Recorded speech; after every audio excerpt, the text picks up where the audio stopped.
Governor Brian Kemp will not run for the U.S. Senate race next year. There was speculation he would run against Senator Jon Ossoff, but he officially ended that speculation with a post on Twitter. It reads, "Over the last few weeks, I have had many conversations with friends, supporters, and leaders across the country who encouraged me to run for U.S. Senate in 2026. I greatly appreciate their support and prayers for our family." He goes on to say, "After those discussions, I have decided that being on the ballot next year is not the right decision for me and my family." Governor Kemp says he will not run for U.S. Senate next year, despite polls suggesting he's the Republican with the best chance of winning. This ends speculation on whether the governor would try to unseat Democratic Senator Jon Ossoff. Fox 5's Christopher King is live at the state capitol tonight to tell us what this could mean for the race for that Senate seat. Christopher? Courtney Ross, Georgia will be critical in the balance of power in Washington, and many political observers believe Republican Governor Brian Kemp had the best chance to beat Democratic Senator Jon Ossoff.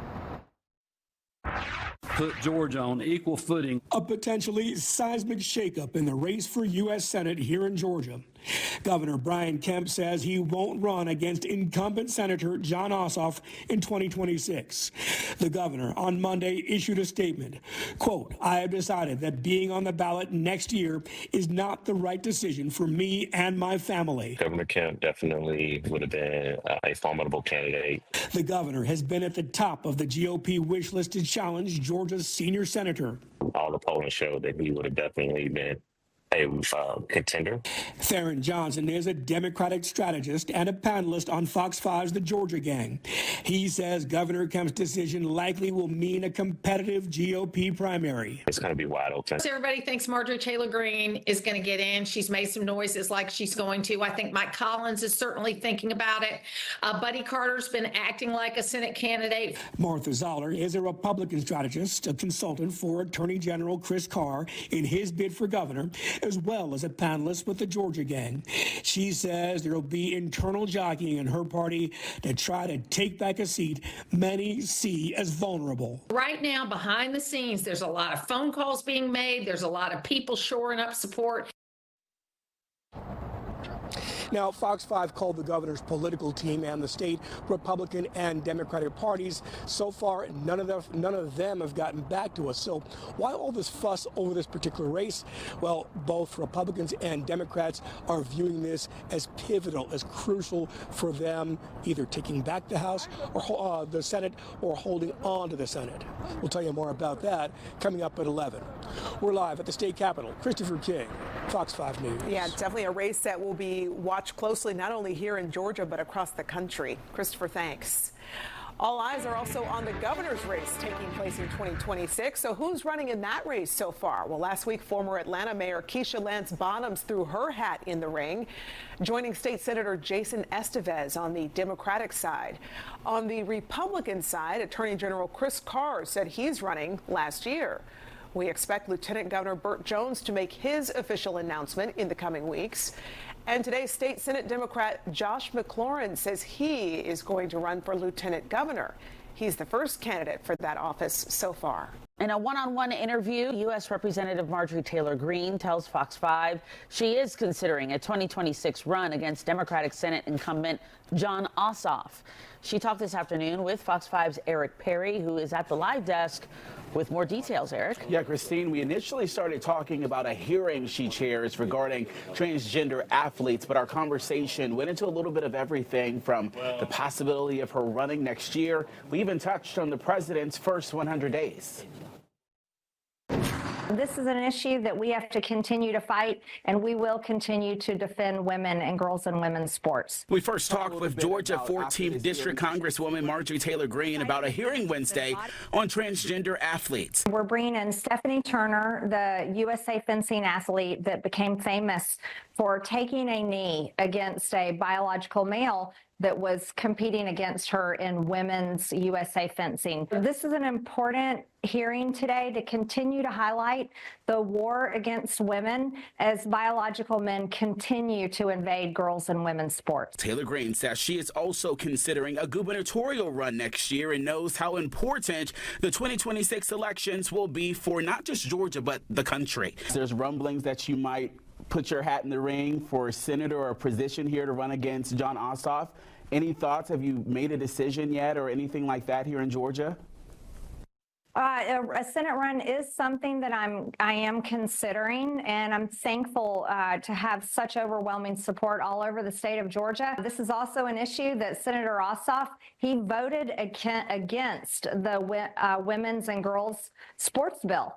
Actually voting to keep the trans biological men in women's sports. Georgia deserves a senator that reflects our values. The congresswoman told me she believes the Trump administration had a successful first 100 days, but she says there was a major problem. Congress is behind the ball. Here in the House and the Senate, we have not been voting on the president's executive orders, and I think that we need to do better. I'm one of those that is critical of my party when need be, and I think Republicans up here in Washington need to get on board with the agenda that the American people voted for. All right, so I did continue to ask if there was a date when she would make a decision about that run. She says right now she simply doesn't know. We do want to note President Donald Trump last year told Greene that if she ran for Senate, in the president's word, he would fight like hell for her. Now, tomorrow, her push to change the name of the Gulf of Mexico to the Gulf of America will go for a vote. That's on the floor in Washington. She says she doesn't have full support from her fellow Republicans. Although she hasn't announced running officially for Senate or governor, she did mention a few topics that she would focus on. We'll have that for you when you join us next at 5. At the live desk, I'm Eric Perry, Fox 5 News. All right, Eric, interesting conversation there. We will see you in the next hour. Well, former Georgia Senator David Perdue has been sworn in as the U.S. ambassador to China. The ceremony happening this afternoon at the White House. He was confirmed on a 67-29 vote last month. Perdue served as Georgia Senator from 2015 to 2021 and is a longtime Trump supporter. Before moving into politics, he worked as CEO of Dollar General and as an executive at both Reebok and Sara Lee. The race for Democratic Senator Jon Ossoff's seat, U.S. Representative Buddy Carter announced his entry into the race today with a large ad campaign. Fox 5's Eric Perry talked one-on-one with Carter and is at the live desk with more. Yeah, Christine, Carter represents a district on Georgia's coast and made his debut into the Senate race with a $2.3 million ad highlighting his connection to President Donald Trump. All right, a little background on Carter. He is currently in his 5th term representing Georgia's 1st congressional district. He also is the owner of Carter's Pharmacy. Now, Carter has a long history here in the state. Before he was elected to the House in 2014, he served as the mayor of Pooler, Georgia. He was also a member of the Georgia General Assembly. If Carter wins the primary, he would go head-to-head against Democratic incumbent Senator Jon Ossoff.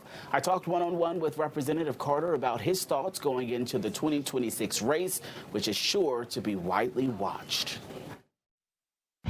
There are some Republicans who think that Ossoff is unbeatable. Do you think that you would be able to take him if you win the primary and go head-to-head with Ossoff? We will take him because Georgians voted overwhelmingly for Donald Trump in the last election. Georgians voted overwhelmingly for the America First policy. They were tired of the Biden-Harris administration and the policies that Jon Ossoff supported with them. All right, so Senator Ossoff's campaign sent us a statement after that announcement saying Senator Ossoff will defeat any challenger. They went on to say while the GOP primary field scrambles to outmaneuver each other and audition for Donald Trump's support, Senator Ossoff's campaign is already building the most effective and unstoppable turnout effort in Georgia's history. Now, Carter's entry into the race comes days after Governor Kemp announced that he would not run for the seat. Carter asked him about that. He says that he respects the governor and he was waiting for that decision before he made his. Yesterday, I spoke with Representative Marjorie Taylor Greene, who says she is also considering a run. We will have more on our one-on-one interview next at 5. At the live desk, I'm Eric Perry, Fox 5 News. All right, looking forward to seeing that in the next hour. Thanks so much, Eric. More about his plans after he leaves office. On Tuesday, the governor announced he won't be running for U.S. Senate. There was speculation the Republican would take on Democrat incumbent Jon Ossoff in next year's Senate race. Today in Forsyth, the governor gave some insight into what's next for him. I mean, just because my name isn't on the ballot doesn't mean that I won't be on the political playing field. I think you all know how active I was in the 2024 race to help President Trump win Georgia, but also to hold our legislative majorities. And I'm going to be engaged to do that again in the U.S. Senate race to make sure that Republicans take one of our Senate seats back and we hold our majorities in the legislature.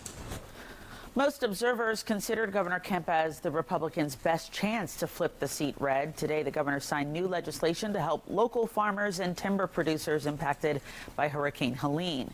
He also signed a new measure to help support law enforcement and improve public safety. Last has announced he will not run for U.S. Senate. Other Republicans are throwing their hats in the ring, starting with Representative Buddy Carter. Carter represents a district on Georgia's coast and made his debut into the Senate race with a $2.3 million ad highlighting his connection to President Trump. If Carter wins the primary, he will go head-to-head against Democratic Senator Jon Ossoff. We will take him because Georgians voted overwhelmingly for Donald Trump in the last election. Georgians voted overwhelmingly for the America First policy. They were tired of the Biden-Harris administration and the policies that Jon Ossoff supported with them. In response, Senator Ossoff's campaign team said, quote, while the GOP primary field scrambles to outmaneuver each other and audition for President Trump's support, Senator Ossoff's campaign is already building the most effective and unstoppable turnout effort in Georgia's history. New at 10, Georgia Senators Raphael Warnock and Jon Ossoff are demanding answers tonight from Health and Human Services Secretary Robert F. Kennedy Jr. following the recent firing of thousands of CDC employees. Warnock and Ossoff are also criticizing the Trump administration's actions, calling them unjust and harmful to public health. They're both continuing to advocate for transparency and the reversal of these firings to protect the vital work of the CDC. Brian Kemp today signed the state budget for the 2026 fiscal year. Governor Kemp was joined by First Lady Marty Kemp and Lieutenant Governor Burt Jones at the Capitol this morning. The budget includes more than $300 million funding for education programs, including promoting mental health in students, improving literacy and early education, and millions of dollars in support for Medicaid and Peach Care for kids. It also includes funding for Hurricane Helene recovery. The budget that we will sign represents our state's priorities. Today, I'll sign the budget for fiscal year 2026, a budget that makes important investments to meet the needs of our growing state without growing government or adding to our long-term liabilities. Governor Kemp also touted the state's cutting taxes for taxpayers while experiencing economic growth statewide. The governor also signed legislation dealing with regulatory reform. He was joined by Secretary of State Brad Raffensperger as he signed that bill, House Bill 579, into law. The legislation is designed to streamline the professional licensing process and removing barriers of entry for people in the healthcare profession and skilled trade workers in Georgia. The law will allow temporary licenses for qualified applicants, extend the grace period for expired licenses, and allows the governor to remove board members. Raffensperger shared with us the impact this will have on people in our state. What this really does is allow us to streamline and issue licenses administratively when everyone's done their paperwork, but perhaps the board hasn't met as timely, as required, so people aren't waiting to get their license. So for hard-working Georgia families, people can begin to work as soon as they get that license. Raffensperger says the law is about helping Georgians get to work and provide for their families. Let's talk.